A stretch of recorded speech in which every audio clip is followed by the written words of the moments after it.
Hello, everybody. Welcome to the Cyber Monday show. Glad to have you. Thank you for joining.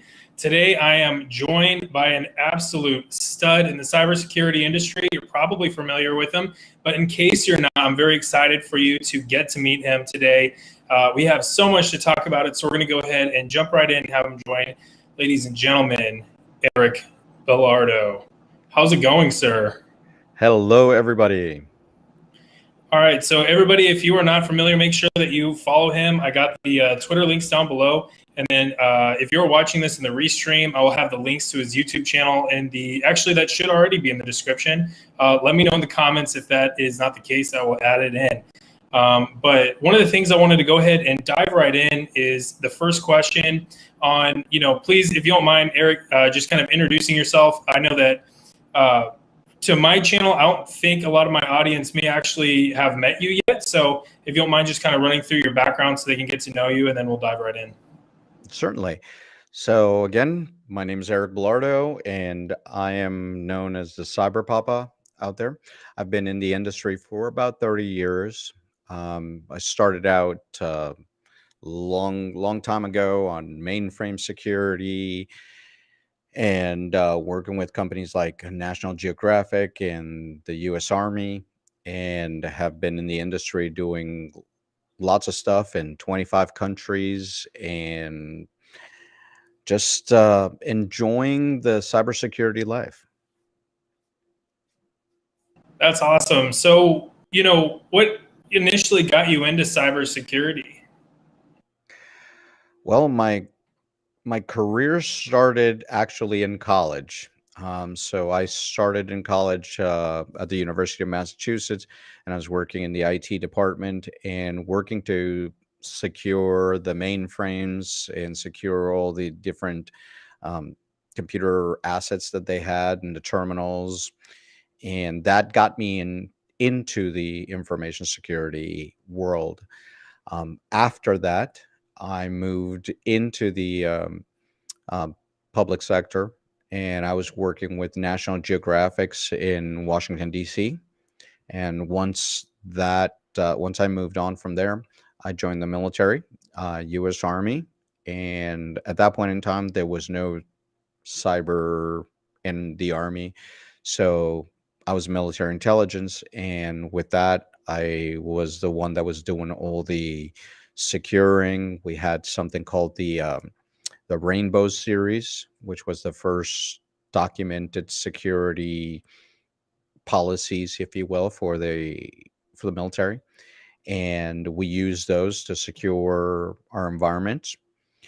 After I spent probably about 8 years in the military, I came out in 1999, 2000, and worked in Washington D.C. for 20 years.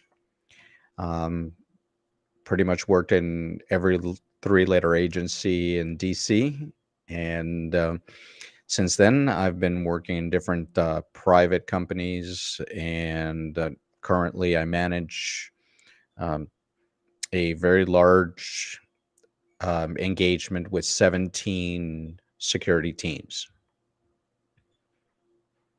I mean, that sounds like just the funnest career one could ever have.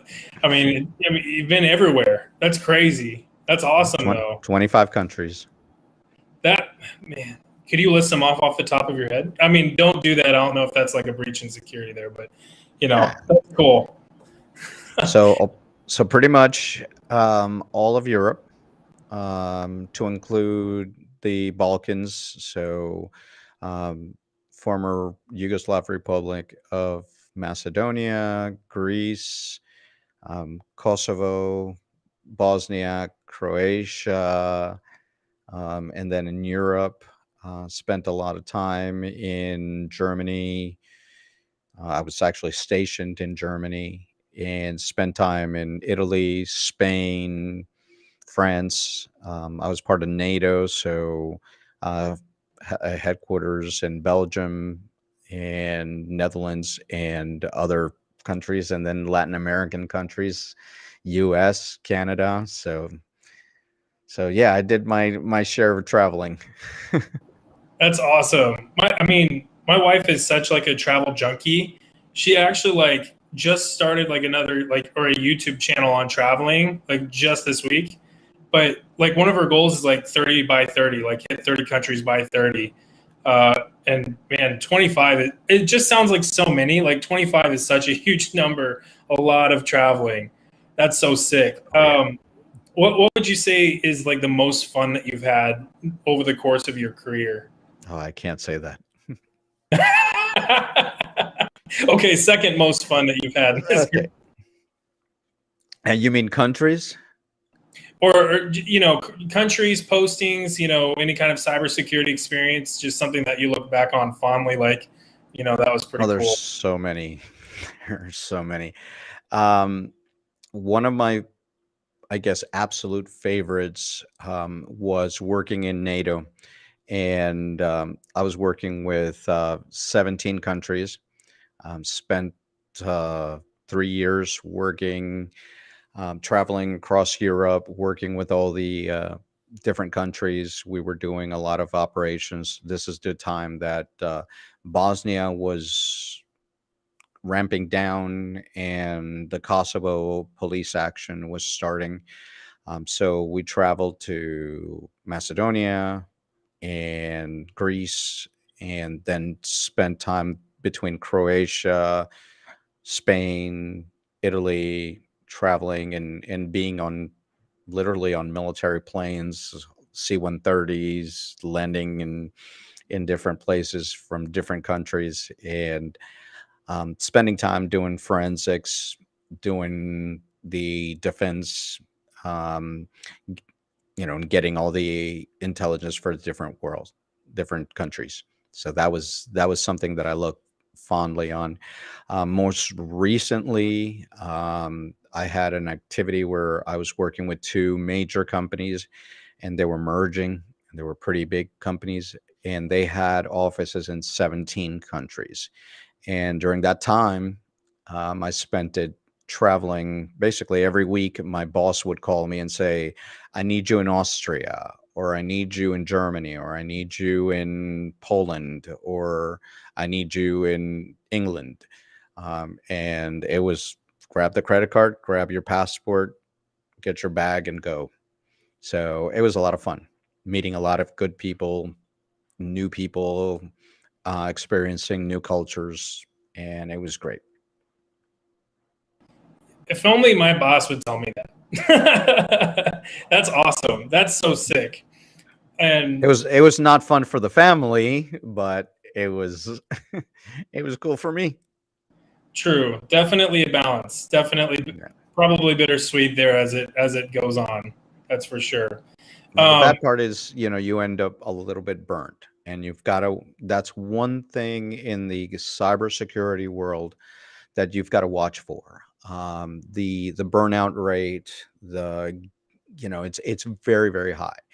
Since we are in what we call high up tempo activities all the time, be it in if you're in the blue team, you're you know watching, being in the SOC, or supporting some vulnerabilities and fixing things. If you're on the red side, you were conducting pen tests for 36, 48 hours. You can get burnt out very quickly. So you have to achieve a level of balance in your life. And this thing, work-life balance, that's a myth. That's a myth, especially in our career. But you need to put yourself some guardrails and be able to say, hey, I need time for myself. You need to watch your body, watch your mind, seeing if you need a break, and take it. And take it. I love that you kind of use the term guardrails there, with setting, your left and right limits on how far you're going to go with, pushing burnout, I guess, right? Did you find that over the course of that time that, your supervisors were, receptive to those guardrails? Was that kind of like a progression as time went on? Obviously I'm kind of, I'm pretty new to the InfoSec industry myself. I feel like, people are kind of receptive to that, but I've also heard stories that that's been kind of a ramp up probably wasn't always like that. You're entirely correct. So when I started my career in InfoSec, there was no guardrails. I mean, people would work until they collapsed. I remember working for a company that we did forensics for various law enforcement agencies. And we would be sleeping in the office. We would be working till 1, 2, 3 o'clock in the morning and be back at 7 o'clock in the morning. Um, Over the years, companies got wiser of, burning out their people. I remember times that I could only last in a company for a year because you burned out that fast. So if you look at my resume, you'll see, 1 year, 1.5 years at the beginning of my career, and you burnt out very, very quickly. So as the years progress, so the, early 2000s, you know, 2010, people started getting a little more into the, okay, now you have to have your guardrails. So instead of working 24, 48 hours straight and sleeping on the sofa, now it was, keep it to 12 hours, keep it to 14 hours, and it was still, it was still very, very tough, but, it got better. And nowadays, people actually watch each other to see, that's become part of the culture. That's not to say that there are companies out there that will work you to the bone. And one of the things that I tell all the people is watch for that. The company culture is very, very important, very, very important to everybody. There are some companies that, can offer you some stability, but what are you doing to yourself? You're killing yourself. So watch for the company culture, watch for how they treat their employees. That's number one. It in leadership, it's people first. Yeah, I mean, those are so many good points, and company culture is number one, 100%. Um, and this might have already kind of touched up on the answer, but over that time, what would you say was the greatest challenge that you faced? If you can talk about that. Um, I'd say there's various things that are challenges in our career field, and one of them is that technology changes at such an accelerated pace. I'll give you a perfect example. Almost everything that I learned early on in my career in college is in a museum somewhere right now. I mean, I say things like, what was my first programming language? Fortran 77 Pascal. You know, those are pretty much dead languages. Um, the first computer that I used, the first laptop I used, laptop.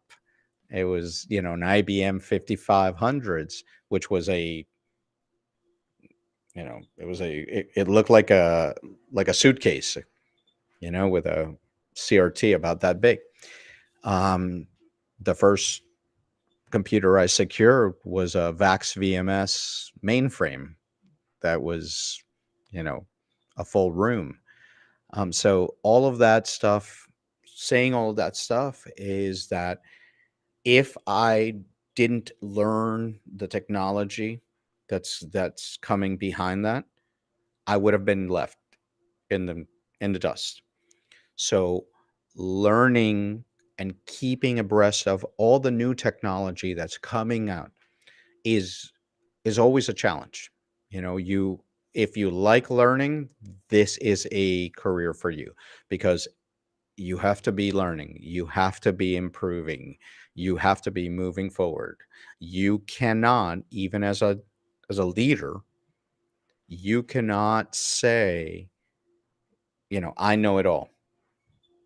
I got 30 years in this field, but I'm as good or as worse as anybody else that has learned a specific technology. That really doesn't matter. Okay. So you can have somebody that has been learning for a year and could know a heck of a lot more than me. So you've got to be humble. You've got to, know that it takes a team. Not one person is an expert in everything. So keeping up with technology, because there's so many different technologies out there and so many different areas. Being a generalist like I am, I'm a VC, so I've already been a CISO in some organizations. So having those or knowing that you got to rely on all your people and all the specialties and know enough to be dangerous, um, is it's a balancing act. Um, you don't you My father once told me this thing, and it's stuck in my head, and it's, you only know that you know nothing. You only know that you know nothing. So when you go into an environment, you look around. If you think you're the smartest person in the room, you're wrong. So those have been the challenges. That's so good. I mean, I think that there's so much to look back on what you just said and kind of, think a lot about it and, look in the mirror on. I know even for me, there, that's something that my dad's kind of taught me a lot too, is it's just like, the more you learn, the more you learn that you need to learn. And it balloons really quickly. And that can really, it kind of ties back into our previous, question on burnout, where if you don't kind of triage the things to learn, you can get overwhelmed really easily. And I fear that's something that, people trying to break into the industry can really get, overwhelmed with, Oh, right? very much so. I mean, I saw a tweet today from one of our good friends that said, some people ghost people. He ghosts Udemy courses. And I laughed hysterically because I've got 130 Udemy courses that I've purchased, and I think I've done one or two, so you can get very overwhelmed very quickly in what you need to do, what you need to learn, what are things that you need to do. But there's different ways to learn these things. And, it could be do a YouTube um, video on there. So you have the information. You can do various YouTubes. You can do audiobooks. You don't really need to do a course all the time and be doing a course and be doing this and be doing, this practice thing and, these hack me things, or I don't want to say any names of, so these capture the flag events, you want to do them to keep your skills up, but don't burn yourself out doing one a night or spending 3 hours a day studying or anything like that. There's different ways to absorb that information so that you don't burn out. Because remember, you're already working 8 to 10 hours a day. Then you're either commuting, coming back home, or if you work from home, you you're on the computer for 12 hours, and then you start studying, and then you're studying for 3 more hours, and then by this time you've been doing information security for 15 hours a day. You barely have time to eat or exercise or taking care of yourself or your family, and that's going to catch up very quickly. So keep yourself and find other ways to absorb this information. YouTube is wonderful because we have a community, you included, that are putting information out there, that are doing technology videos, that are running the hack activities out there. And that is something that you can watch, you can keep your skills, and you can learn something new, and it's bite size. Yeah, that's so good.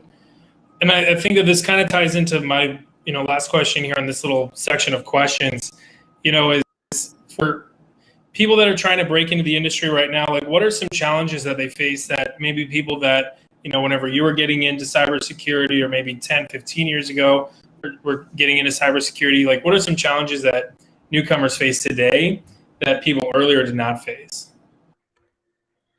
Whew, we can have a 2-hour show on this. Okay. Let's That'll be just the start. sequel. That'll be the sequel to this interview. That'll be the sequel. All right. So when I first started, nobody knew what information security was, or security, or cyber. Those words weren't sexy, you know. It was secure the system, or we have to comply with something. We got to do, something to make it safe. Okay, and those are the words that were used. You know, I remember one of the compliance checks in one of the military was, do you have a sign that says no smoking or eating near the um, data processing unit? And if that wasn't there, it was a ding, you know? Definitely a sign that was broken. Anyway, but what are the challenges that people have right now is that you've got, let me just start with one, gatekeeping. Okay. And this is one that just gets me. Okay. So I see a lot of people trying to find people to help in these job descriptions that are out there. And this has happened to me where somebody has said, we need 10 years experience on this tool. And I look at the person and I say, do you realize the company was founded 5 years ago? So you want 10 years experience on a tool that's only 5 years old. So a lot of these people that are doing these job, postings, I need 10 years experience for this, 7 years experience, 3 years experience on this, and it's an entry level position. Okay. So that to me is gatekeeping. To me, that's a big, big thing of gatekeeping. I want what we call a purple unicorn. Okay. I want a person that does identity and access management, but also knows how to do vulnerability management. Okay. No, you need one of each, start thinking right. So there's a lot of people that think they know security and they get put in these positions, accidentally become a director of security because they didn't have anybody and they don't understand, the terminology or the stuff. So when they're trying to find people, they, number one, are trying to find somebody too high level, or they're writing these job descriptions that are insane. And then when they don't understand that you should bring in somebody that is knowledgeable, coming in with the right skills, the right mental, which is that's key in information security. It's how you think.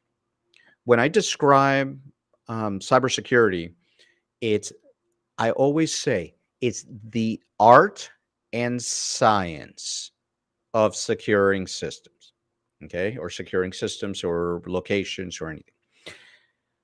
Art. The art means there's no one right way to do something. Okay, it's it's an art. It's you practice. It's a practice of. So I can go into an organization and say, you need to secure your stuff by doing this. But if they have an office here and an office there, or they're one office, or that changes the way that I'm going to do things. Yeah, in general, I'm going to use the principles of confidentiality, integrity, availability. You need a firewall here. You need this.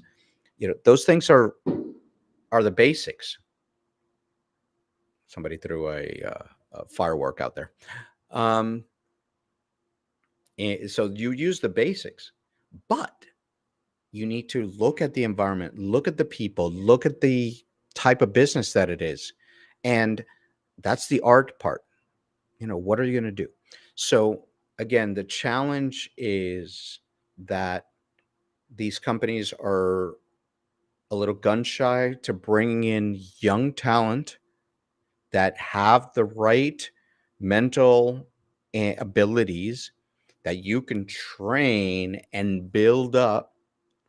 But in their minds, the first thing that they think is, I need a 20-year veteran or 15-year veteran, and I need him to do this, this, this, this, this, and this. And with the same amount of money, you could have brought in 2 or 3 young people that are going to build you a great team. If you have a leader that's going to support and mentor those people, that's a big challenge that young people have trying to get into. The second part of that is the experience factor. Okay. The experience factor is, you just came out of college, or you got your certs, or you're transitioning from another field. Okay. Now you have zero experience in InfoSec. Okay. You might have had an internship or something like that, but you got zero experience. Now you're coming in. What are things that are going to differentiate you by, entering the field? So having some certs, having done some activities, capture the flags, but the most important thing that you need is networking, mentoring. So having somebody in the field that's going to mentor you, that's going to support you, that's going to introduce you. And the old adage is correct. It's not what you know, it's who you know. So being able to network, to go to events, to go to the conferences, to go to events, in your local area, that it's going to introduce you to people who are going to introduce you to other people. And I'm going to tell you, that's going to be the way that you're going to go in. I feel like there's so much to unpack from everything. I mean, it was just so good. But I mean, so many like follow-on questions on just like, like how can a company identify, somebody that has that right mindset? And like, now that we're coming out of COVID, just more, what kind of specific opportunities do people have? That might really have to be, a conversation for another interview that hopefully we can schedule sometime. I definitely want to make sure that we get to this. But before we talk about this next topic, for everybody that's watching, the last like 15 or so ish minutes, put a comment that you might have or a question, excuse me, and we'll try to answer it for you. So definitely just do like hashtag question and then followed by whatever question you have, and we'll definitely try to save that and address it towards the end. But Eric, real quick, we've kind of built up a little bit to this. I know that this is, for people that do know you, they know all about this. And that is Raices. I really tried to roll my tongue just now. Did not work. That was Very bad at it. But of course, again, for the people that may not be familiar with it quite yet, do you mind doing just a quick overview of it? And then we will just dive right in because there's so much, especially in the next several weeks, to talk about here. Yeah. Okay, thank you. So Raices Cyber is our new foundation for Hispanic and Latinos and all our allies out there, to hopefully bring a community of information security, cybersecurity, and technology people that have or support the Hispanic community. And we're doing this with our 4 pillars So, like I mentioned, networking, events, education, mentoring. So, we're going to be having a lot of events for education, support, and a lot more that we're trying to do here. We just kicked off the foundation about a month ago. If you want, follow us on Twitter, as you see here. Our website is www.raicescyber.org. We're going to have a lot of new stuff that's going to come out so follow us on Twitter. That's where we put most of our information. We have a new show on Wednesday nights called Raices Live, and Hispanic Heritage Awareness Month is starting September 15 through October 15. So we will be having 2 shows a week, so that we can go ahead and push the message. So follow us there. You'll see all this stuff. And one of the things, and come back, Caleb. And one of the things that is, near and dear to my heart is we just had, in Congress, an event where, one of the organizations out there put some numbers to the numbers of cybersecurity representation for Hispanic Latinos in the cyber force. And I will tell you, when I saw the number, I got fired up. I'll just say it that way. 4%. 4% of the cybersecurity workforce in the United States is 4% Hispanic. Do you want to guess what the Native American one is? I'm nervous to guess. Very low. 1%. Okay. And so the representation of Hispanic Latinos in the cyber workforce it just needs to change. It just needs to change. And we just need to get to an equality. Equality is what I look at. Right now, I'd love to get that number to 5%. But one of the things that we're trying to do is that inclusiveness. Gender, racial, ethnic equality. When you have a team that is working well and it's racially, gender, and ethnic equal, the performance of those teams are just stupendous. When I was running a security operations center, I didn't do this on purpose, but I usually had, females, males, different ethnic backgrounds in there. And I created teams of, gender, racial, and ethnic diverse teams. And those teams performed so amazing because of the way, yes, equality is big. And I'm going to say something that might be controversial. Everybody thinks a little bit differently. Everybody has a different view of something. A female might think a different way, or a male might think a different way. I'm not saying anything, but I'm just, in general, everybody thinks a different way. When you put all those viewpoints together and they're working in unison, you're looking at things from different perspectives. And that is what you need in InfoSec. Somebody that's looking at the whole picture and not just the book answer. That's so good. I just might have lost viewership because of that. Nope, everyone's still on board. I mean, and I think they should be on board. Really, I mean, the 4% number is insane. The 1% number is insane, and that's kind of one of the reasons why I'm absolutely stoked to have you on, because this is a cause that I believe in, and I really want to see you succeed in. I want to see everybody, that's involved with this succeed in. And I'm going to have to go back to my question here that I had, because we just kind of, I don't know, it got me thinking here, right? What has the reception been so far since you initially announced Raices about a month ago? Maybe you said it was. Has it been like overwhelmingly positive? Where are the points that maybe we could do some more work to kind of get people on board?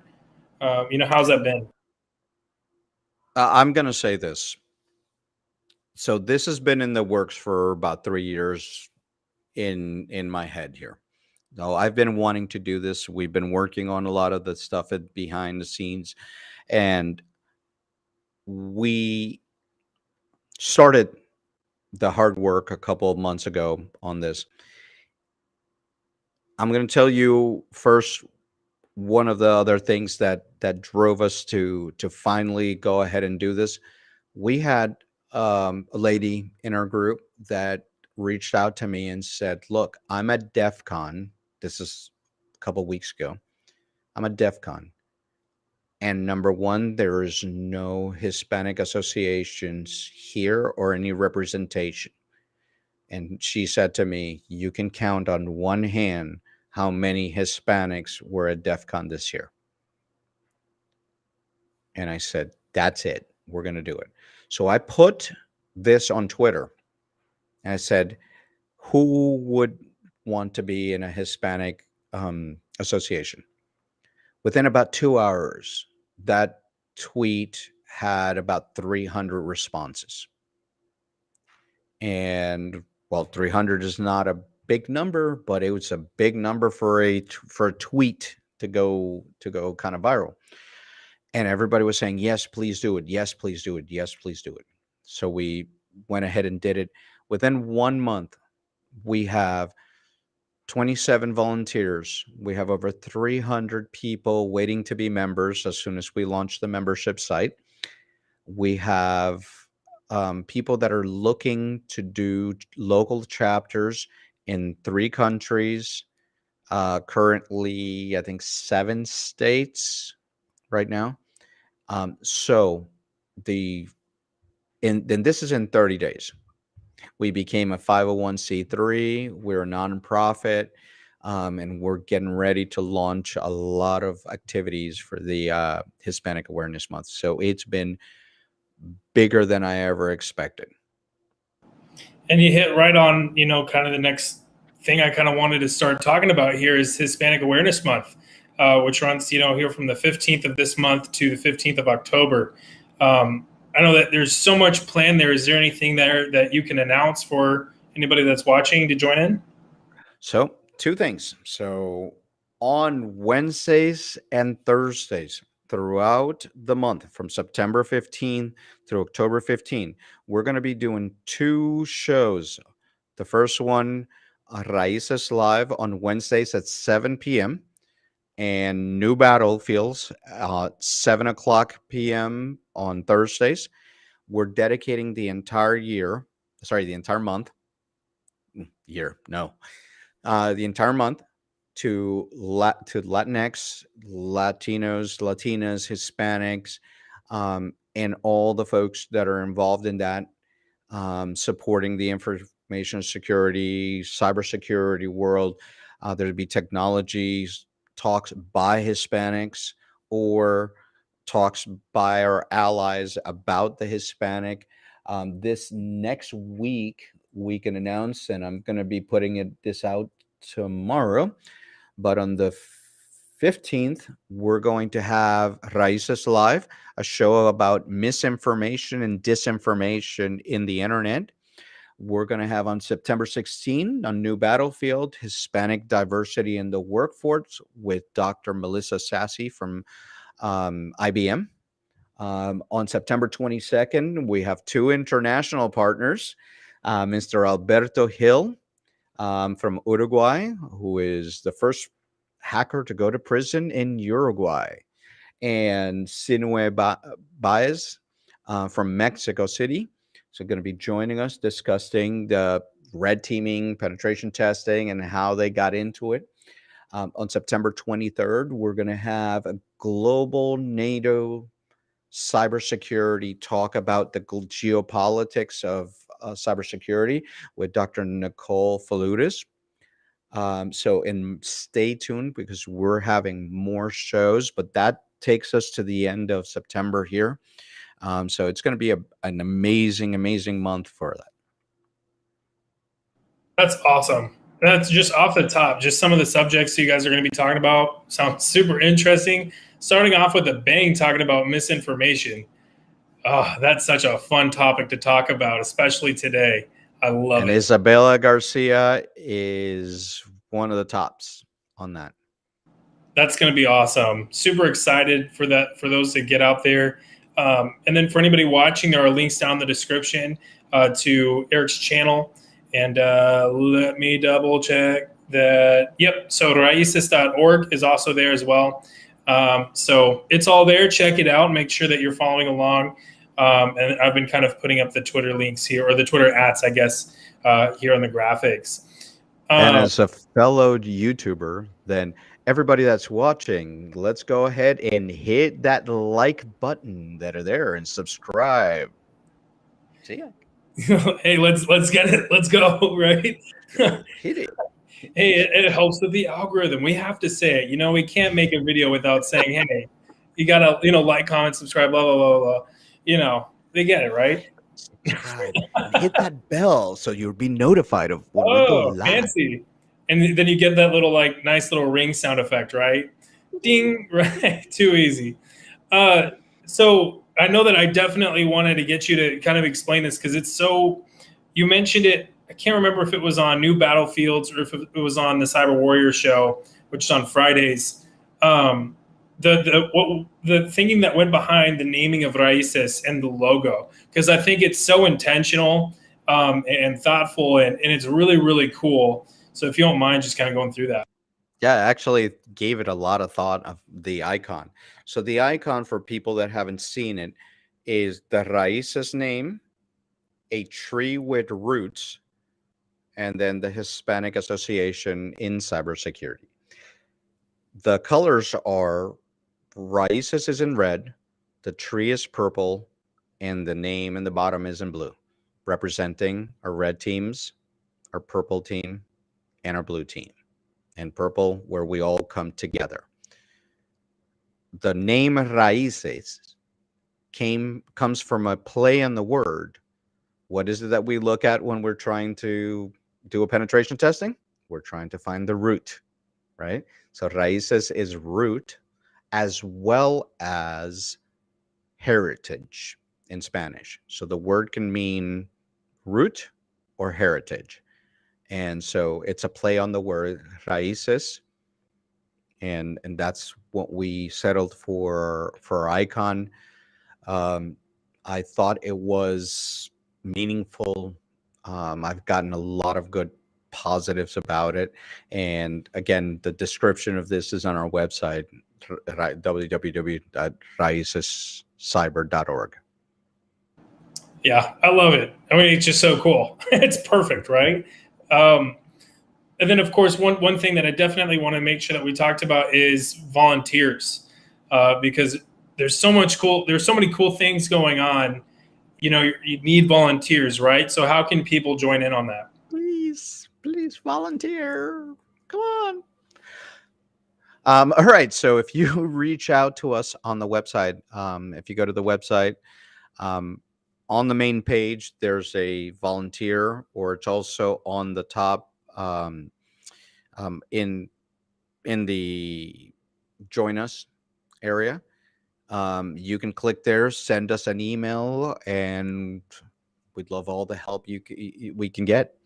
So people from all different things, graphics designers, security people that want to mentor, people that want to, work with us and, make this organization grow. And actually in your audience, you've got 1, 2, 3 of our volunteers are there watching. So Mary, Shiny Buttons, and I saw Sultan earlier. So these are folks that are in there helping and supporting us in the organization. So Love it. So everybody, if you definitely get involved, be sure to check out the link. It's down in the description. Let's make this happen. This is important. So we're getting here to about the last 15-ish minutes here.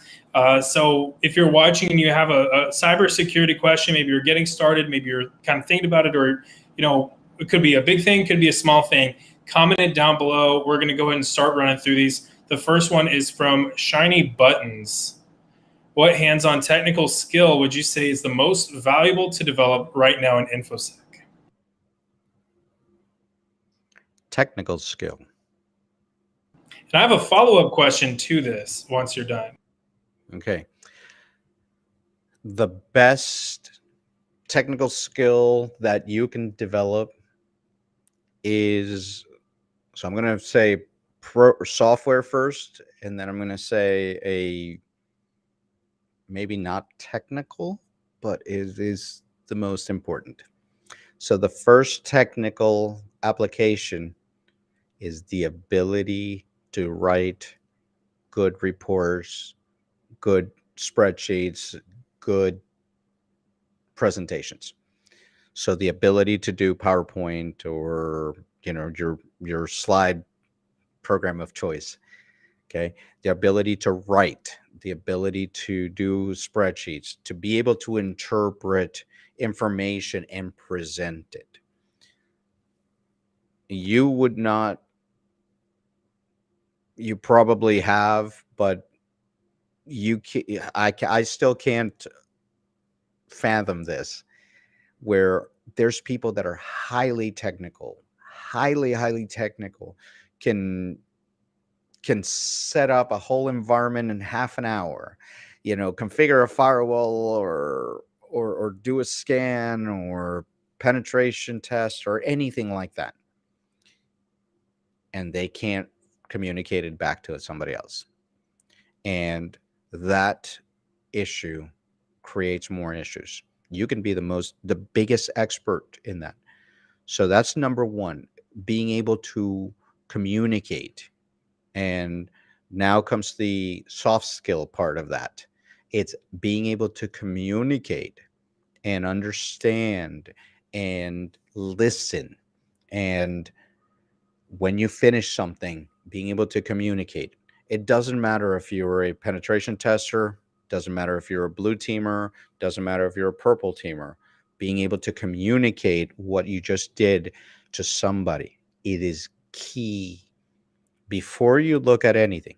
Because that question right there, what hands-on technical skill would be more valuable?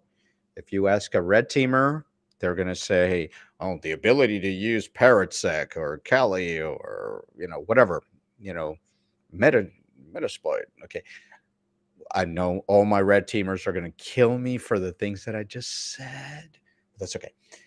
On the blue team, they're going to say, oh, the ability to know how to use a SIM, how to interpret, an event, what are things that we do with Qualys, Nessus, on the blue side, NAC or Zero Trust, whatever technology, the technical skills, again, like I said earlier, the ability to learn. Okay. But the most important part is being able to communicate. And before I ask the follow-up, Shiny Buttons actually asked a follow-up. I don't know if you caught it. Can't document or present. Just want to make sure that was clarified before we jump. Mm-hmm. They Gotcha. can't document or present. Basically, which one is something that you notice people struggle with more? Is being able to document or being able to present?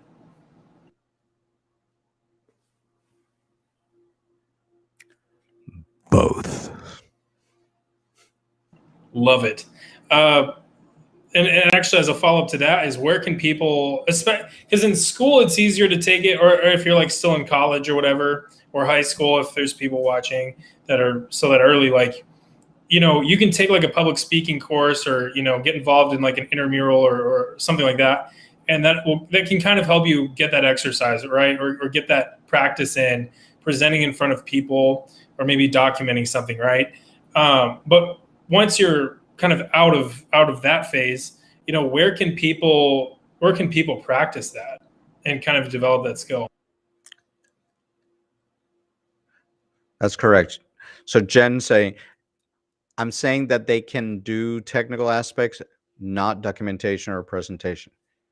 So that's what the issue is. You can be the smartest, most technically capable, but if you did something and the customer asks you, what did you do?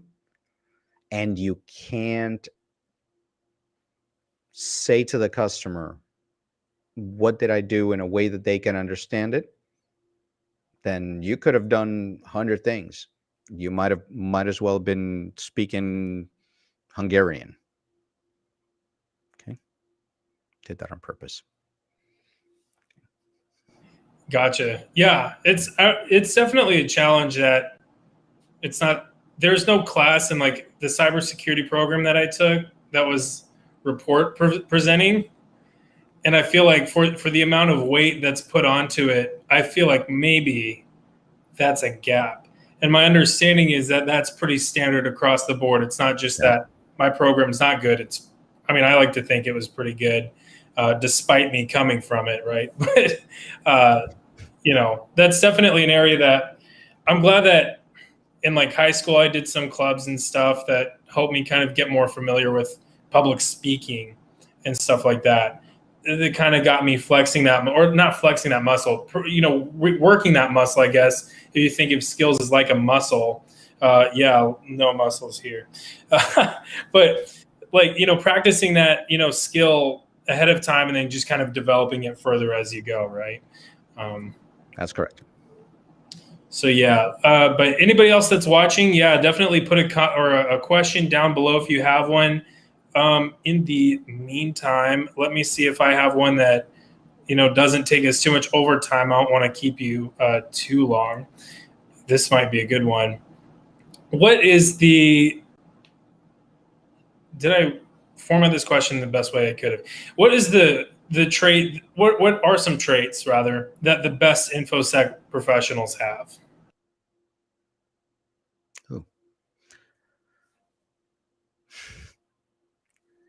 The ability to communicate. I mean, I cannot say the best communicators out there are the people that excel in a lot of the information security. Now, there's two tracks in general. I'm going to very much generalize here. So you've got a technical track and you've got a management track. The people that excel in the management track have great leadership abilities. And when I mean, the differentiations between being a boss and being a leader. Okay. If you don't know what the difference is, Google that. Okay. On the technical side, the best ability is the ability to learn and research. When I find somebody that is a learner and a researcher, I will latch on.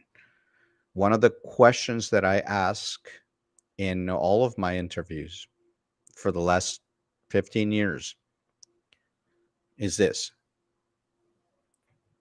I just handed you a widget. You don't know what it is. You've got to find out and get it configured by tomorrow morning. What do you do? So I get some people saying, "Oh, well, I'll read the manual." You don't have a manual. Well, I'll get a class. It's like, by tomorrow morning? And the answer that I'm looking for is, I'm going to Google that. Okay. So the ability to go out there and research and move forward, that right there is worth its weight in gold.